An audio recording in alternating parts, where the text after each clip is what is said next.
Hi hello तुमचं सर्वांचं पुन्हा एकदा मनापासून खूप खूप स्वागत करते मी माझ्या नवीन ब्लॉगमध्ये.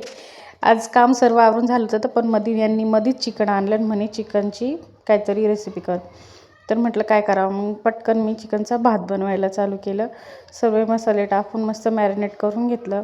दुसऱ्या बाजूला कांदा तो पण छान तेलामध्ये फ्राय करून घेतला. त्यामध्ये टमाटर टाकलं आणि खडे मसाले टाकले. मॅरिनेट करून ठेवलेलं चिकन पण टाकलं. चिकनचं पाणी होतं ते पण त्याच्यामध्ये मिक्स करून घेतलं. तांदूळ धुवून ठेवलेले होते ते पण त्यामध्ये छान मिक्स करून घेतले. तांदळाच्याच प्रमाणे मी पाणी पण ओतलं मस्तपैकी आणि मीठ टाकून मस्त कुकरला झाकण लावून 4 शिट्ट्या घेतल्या. आता दुसऱ्या बाजूला शिट्ट्या होत आहे तर मग हे म्हणजे मिरच्या तर मग मी मिरच्या तळल्या 4-5. त्यांना मिरच्या तळलेल्या खूप आवडतात. तसं दुसरीकडे लगेच शिट्ट्या पण होत होत्या. तयार झाला आहे माझा भात. खूप चविष्ट होता, खूप छान लागत होता आणि एकदम सोप्या पद्धतीने होतो. एकदम काहीच जास्त करायची गरज नाही आहे.